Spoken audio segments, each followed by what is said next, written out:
to the Morning Bite with Stu, Violet, and me, Jason. This is a show where we have 30 minutes to talk about what the most important cybersecurity and privacy topics are that are happening right now. Just a few reminders on the house rules. Everything we discuss today, they are our views and opinions that we're expressing, and they're just our own, nothing to do with our companies. This is something where you can comment. We will be able to see all your comments. If you have questions, feel free to drop that in the LinkedIn conversation, and we're happy to answer anything we can do live there. And just on time, we have the rest of our panelists. So we've got some great people who are joining us today: Michael Pierce, Alex, as well as Michael Phillips, and we got a lot to talk about today, with only 30 minutes. So with that, Stu, what's been top of mind lately for you? Yeah, thanks so much, everyone. I hope I'm sounding all right. Welcome to the show. We're having a good time. I saw a really interesting story involving a municipality in the Midwest that suffered a ransomware attack during the summer and made some public statements about how they dealt with it and about specifically how the data that was affected by the event dealt with it. And then someone, I think, that dubbed herself or himself as a ethical hacker found that some of the data that was affected involving this municipality and was in fact listed on the dark web as being available for download. And so they brought this to the city's attention and said, listen, I could just get this for you, or you should just deal with this, or maybe you want to change your statements. But from all optics, it was doing it, pursuant to the certified ethical hacker way. And then the city or the entity went through the trouble and then filed an affirmative lawsuit against the ethical hacker in an effort to prevent the dissemination of any of the information that was subject. You said dissemination too many times. Can you tell me how you would tell my grandmother? Did I say it? I thought I only said it once. No, I just want to know how you would tell my grandmother. How is this? So a hacker said, they said, look, no data was affected. So let's just, in a hypothetical case, so take it out of the real world. This happens often. They said, well, we dealt with it. Data was not affected, is the public statement. Or if it was, we dealt with it. No risk of harm. And then some hacker says, actually, I kind of see the data that you're talking about right here. There's no risk of harm, I assure you. And they said, all right, well, here's a screenshot of it. And are you sure you don't want me to do anything about it? Because I could just go out and grab it. And so I was just commenting on the fact that the entity in this situation filed an affirmative lawsuit against the certified ethical hacker to prevent any action to be taken. Even though they were the ones that had it was exposed from in the first place. Because they want to be able to pay off their auditors, not actually be held accountable. Well, the city took an interesting note as well, because they were saying that if not for that security researcher, the public would not have been able to see the data, which I thought was an interesting approach. Yeah, except that it ignores the fact that other threat actors can see the data, and other threat actors can access the data, use the data, sell the data. The city's position, or the municipality's position on this issue, seemed to me to be a bit nonsensical, because they said, okay, well, the general public doesn't go on the dark web and look for data. Well, that's fine, but that doesn't mean there's no risk, right? The risk of that data being exposed on the dark web is not that somebody in the general public will go on the dark web and grab it and see somebody else's information, although that's potentially a risk. But the real risk is that other threat actors buy the data and monetize it and use it for impersonation or fraud. And so it seems to me, or reading the article that Stu circulated, it just seemed to me that the city was really ignoring the real risk of that data theft and that data being posted on the dark web. And it's not that, Jimmy down the street is going to find out that Johnny's address is X. It's that a threat actor is going to use that information to apply for a credit card in Jimmy's name and then spend all the money on that card and max it out and not pay it off. And then Jimmy's on the hook. That's the risk that I see that the city appeared to be kind of ignoring. So Violet asked for some plain language earlier to sort of take this a step further. So I'll use some plain language. Michael or Alex, or either of you concerned at all about the heavy hand of government coming down to try to prevent an individual from using her skills to just find stuff on the dark web, and they took the position that they were doing a public service. We were trying to raise awareness about this issue. Yeah, Stu, I'll take this one. It is what interests me most about this story is the range of motion of so-called ethical hackers. You mentioned certified ethical hackers. Well, I don't know if this guy was certified. And so, I think about, you guys know me. I'm the big, history nerd or whatever the case may be. But like the very first Lloyd policies covered piracy risk in an age of privateering, right? And when you talk to someone who self-identifies as an ethical hacker, they have that righteousness of an age-old privateer fighting those pirates. But the range of motion that they have is not nearly as clear as the letters of marque that King George would sign off on for these privateers to go off and attack the pirates. And so similarly, I think in an age in which law enforcement's reach is curtailed, public policy is not quite there. I applaud the efforts of ethical hackers, but I also worry about them having range of motion or not knowing where the water's edge is. Yeah, I mean, I thought the article itself did a nice job of painting the picture of what was a back and forth between the mayor and this ethical hacker, right? This wasn't just this ethical hacker released the data and then suddenly this lawsuit was filed. This was no, the data's encrypted. No, it's not. I promise you, I can open it. And no, you can't access it. You're making this up. No, I'm telling you it's here, right? And you had this kind of back and forth between them. So this lawsuit almost feels like a personal vendetta of you tried to make me look bad, so I'll come for you. I don't think it has a lot of merit. I think the point was made that it was already available out there, that if any bad guy can get it, therefore that's our problem to begin with. I don't like the precedent it sets. I think ethical hacking is considered ethical for a reason, right? We don't want to take away from the ability for ethical hacking to occur, since that does sometimes alert us and help us in situations that we otherwise would not have been aware of. So I don't love the precedent. It feels personal and spiteful to me based off of just how the article did a nice job of painting the dynamic. Yeah. Well, and remember too, the article, Stu, you're gonna have to link it in the comments underneath, because I realize no one else has the link that we're talking about, but we have been nerding out over articles this morning.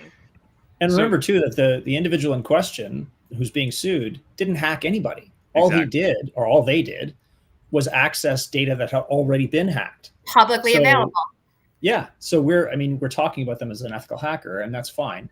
But I want to make sure that everybody remembers that person who is exposing the fact that the city is perhaps misrepresenting the risk, it didn't hack anyone. Mm-hmm.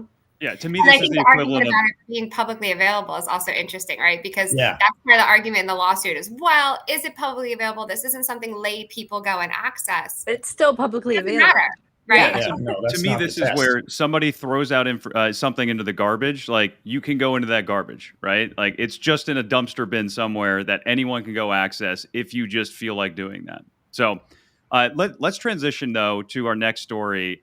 Alex, what's something that you've been reading recently?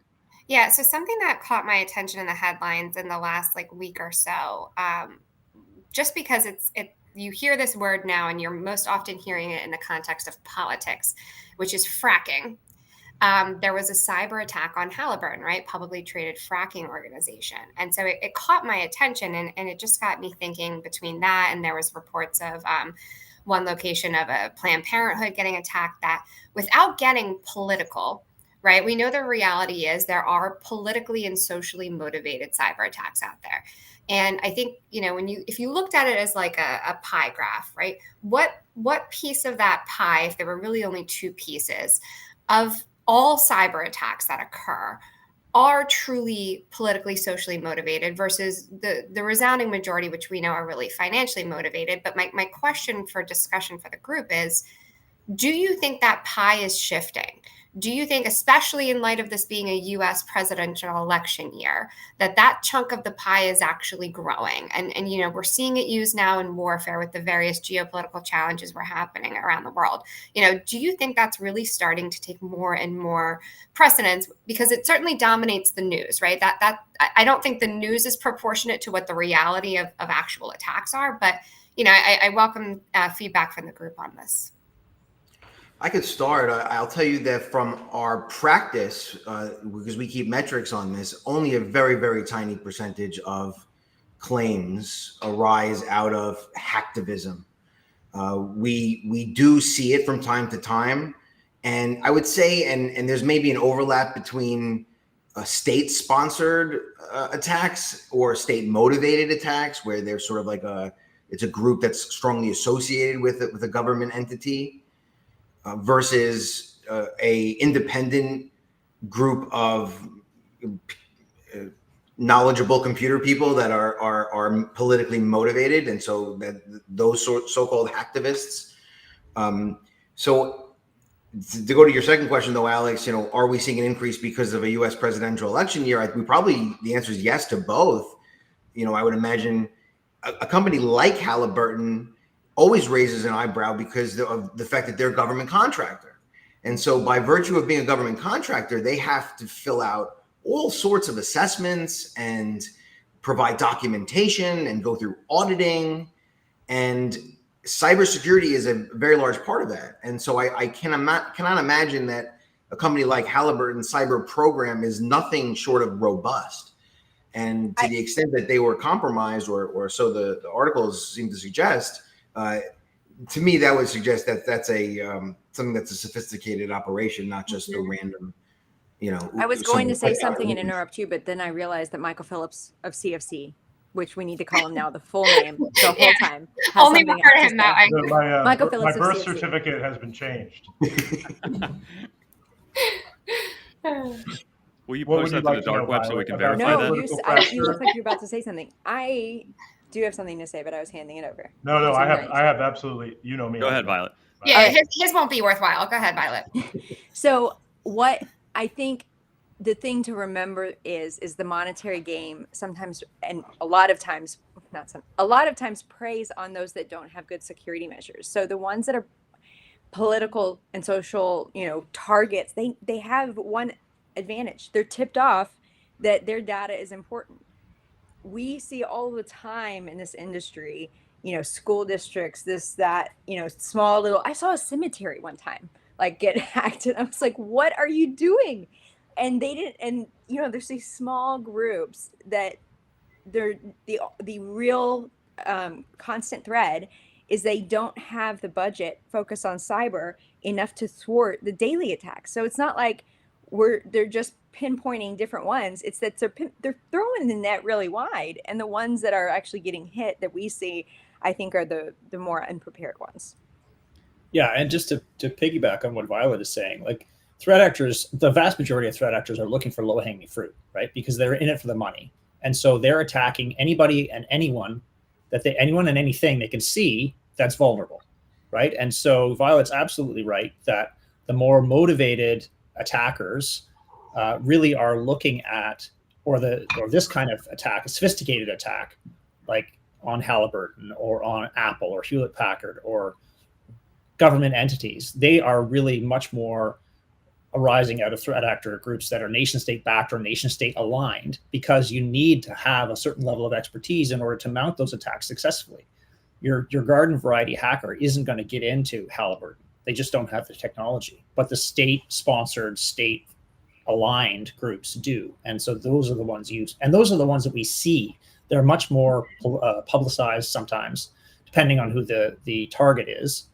But often, like in the last 6 or 8 months, there's been a lot more interesting or a lot more news about law enforcement acting against financially motivated threat actors. But of course, the national security apparatus of the various countries don't really want you to know what they're doing in response to politically motivated hackers. So there's less news about that. But do you think that piece of the pie is growing at all, or do you think it's remaining status quo?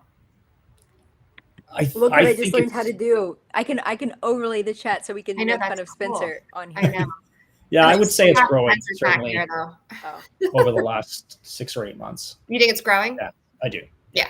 Okay. But it- Perception's reality in some sense, right? And I think we're perceiving a growth just by sheer news. Yeah, and I think hacking started as hacktivism, right? Like hackers were initially socially motivated. I mean, Yeah. one of the very first or most famous hacks was on Ashley Madison. That was a socially motivated hack. The idea there was to shut the website down, right? They weren't looking for money. They wanted Ashley Madison to shut their website down. So I think hacktivism was really the kind of thin edge of the wedge early on in cyber, and has fallen away a bit because criminals came in that were financially motivated. But now I think certain nation state aligned groups are perhaps changing the game again.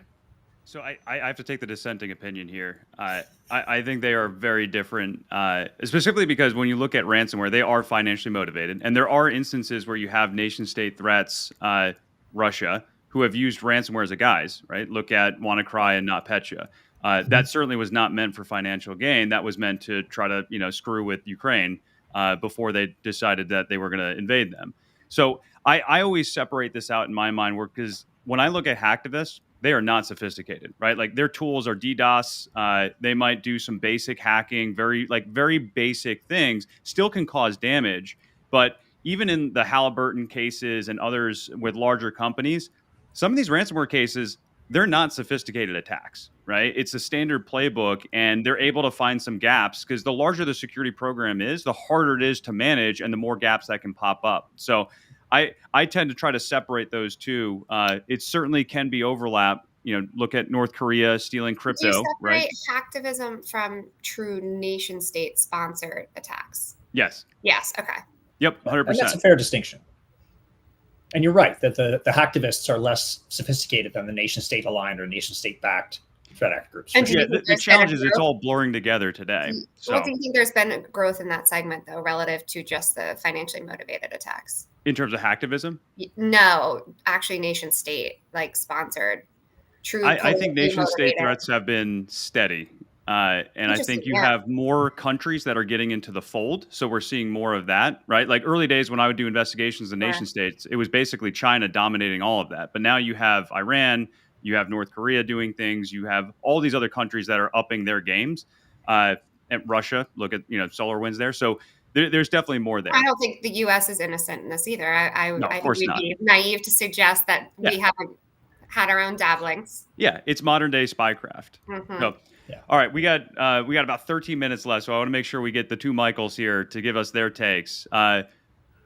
Let's go actually with Michael Pierce, because I think you had something that you were looking at that kind of ties off of this. It really does, actually. So one of the stories that I looked at that I found really interesting this past week was a story about the Cozy Bear threat actor group, known as APT-29 or Advanced Persistent Threat 29, so called by the U.S. government. They have been mounting new attacks using spyware created by commercial spyware vendors. And so one of the questions is, where are they getting it? Is it being leaked to them? Are they buying it? Are they reverse engineering it? So that's a question that I would put to the group. The other question is, this does look like a new tactic from Cozy Bear. And just to perhaps give people some context on Cozy Bear, they were responsible for the TeamViewer attack. They attacked Hewlett Packard late last year, and Microsoft late last year. They've been active since 2010. And as Jason indicated, they were responsible for the SolarWinds attack.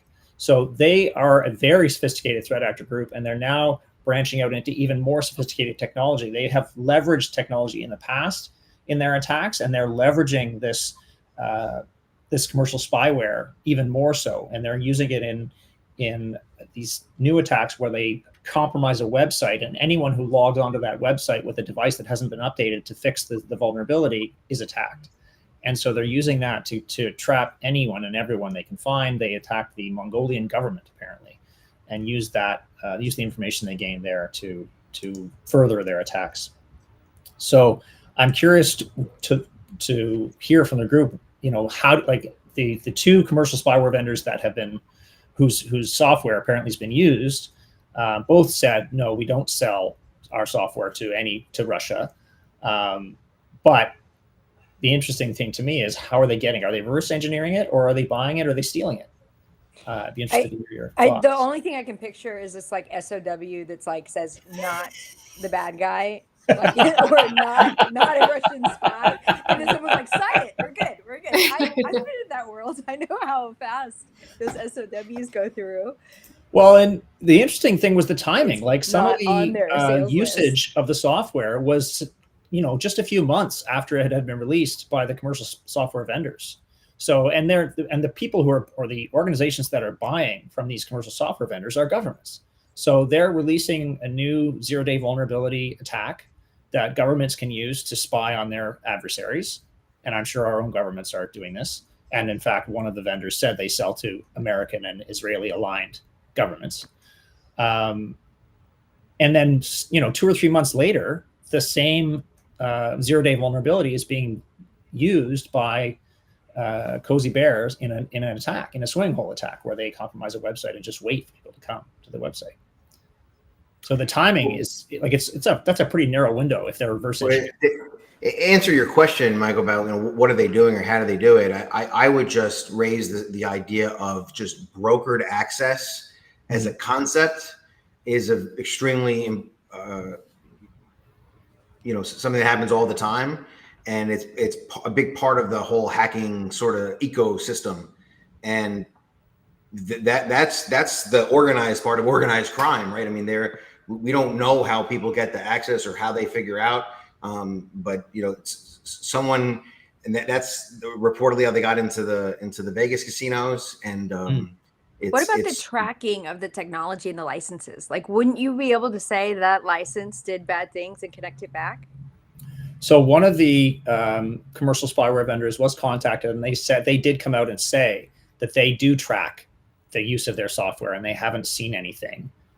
So maybe that's an indication. I mean, either they're not being honest, or maybe that's an indication that it's being reverse engineered, like that Cozy Bears is looking at a compromised device and reverse engineering how that compromise happened, and then using that zero-day vulnerability after the patch is released as an end day for devices that haven't been patched. Unless Cozy Bear hacked into the spyware company and just was pulling exploits on the side. Well, that's a possibility. Nice little supply chain attack there. Yeah. Michael Phillips of CFC, what do you think? Well, so I've kept myself on mute for Spencer Pollock's protection, and really, it's a shame he couldn't join Alex and me at the and Sean Melito. For whatever reason, Spencer didn't show up. But Yeah. When we look at some of the red teaming tools that are developed by the good guys, this is not the first time that educated experts like Michael might be speculating that they're being used by the baddies. Cobalt Strike has driven so many ransomware events in the last few years, and it's quite frustrating that that's the case, given that it's also a very valuable red teaming tool for firms of all sizes.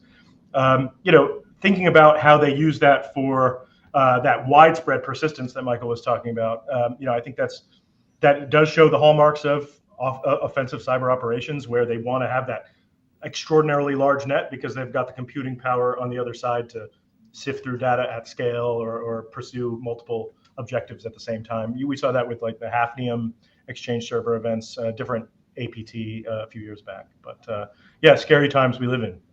Jason, thank you. Yeah, it feels like exploits are just all over the place right now. So fun. I'm crying for all the CISOs out there right now. All right, Michael Phillips of CFC, take us home with the last article here. Sure. So what I'll call out, and I will make sure it is in the comments below, is about ransomware, which has colored all of our comments today, I think. And an association called the Sedona Conference, the lawyers in the audience, as unfortunate as is that we have so many on the panel, they'll know the Sedona Conference for thinking about emerging issues of law and technology. And the Sedona Conference has drafted some commentary on the OFAC guidance. So ransomware victims, when they consider whether or not they're going to make a payment, not only have to decide how best are they going to recover or the collective action problem or the morality of paying a criminal, they also have to think about sanctions compliance. And so the Treasury Department's Office of Foreign Asset Control has issued a couple of kind of landmark advisories that everybody in the cyber insurance space really wrestles with, trying to shape that decision. But there are a number of questions that victims routinely wrestle with. I'm sure Stu probably wrestles with this every single day, and Michael Pierce as well, about whether a payment would be compliant with the sanctions regime or would potentially violate it. And historically, when presented to the Treasury Department, these types of issues, there hasn't been a rush to provide new and supplemental guidance that can give victims more comfort that they're doing the right thing. So the Sedona Conference commentary is inviting public comment. So I would, for folks who are particularly interested or expert in this, I would shout it out. But they are calling out for that greater clarity so that victims are not re-victimized by fear of the sanctions regime. They know and can act with confidence when they recover. So I would just put that in front of this audience, which is, Violet always pulls a wonderful expert ecosystem to her shows. But I think an important conversation to have for victims, because ransomware is not going away. First of all, this is Morning Bytes with Jason, Stu, and Violet, not the right. other, 7 syndications that I have on this side. Violet's the real powerhouse here, let's be honest. But I would say something I say always on this ransom payment discussion. If you have the big companies that have huge budgets for cybersecurity, they could see this and go, okay, that makes sense. That's logical. But you have all of these other parts of the economy that don't have the same equipment and realize what they need for a backup and how much a backup would serve them and how much these solutions would serve them to, really have good cyber hygiene. It only hurts the little guy. And I just feel like my comment is if there's a way to have certain exceptions so that it's not as devastating to some of the, I've seen medical offices close shop immediately because they don't have anything from before 2017, right? So I think it's great for them to ask for comment. That encourages me, because sometimes they're just closed door and they just write their things and they put them out there.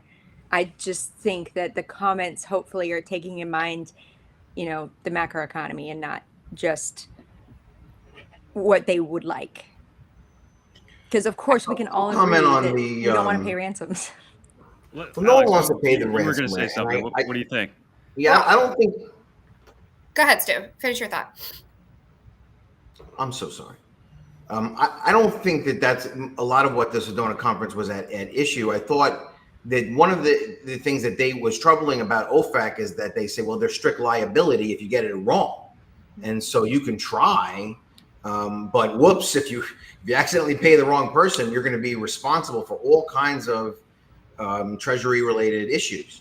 So what this Sedona Conference guidance that I haven't brushed up on it with a lot of detail, but I understand essentially says if you're going to make a payment, you need to stop and think about what is the risk associated with making this payment.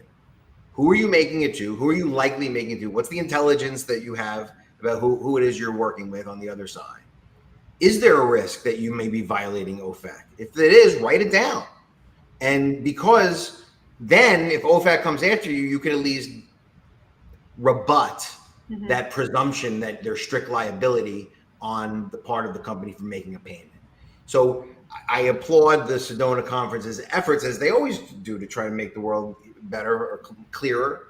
And this is an interesting area, and it is evolving. And yes, we take things on a case-by-case basis. It's very easy to say, I will never pay a ransomware under any circumstances. It's very easy to say that, but that's not the way it is out in the field. And you still have lawmakers calling to say we should just ban all ransoms, right? And that's kind of Violet's initial statements, right? Like, is that really a viable solution? Still not yet at this time. I think this is going to be a continuing discussion. I'm glad to see different sides of this coming to the table to make comment, because I think it's a really complex issue.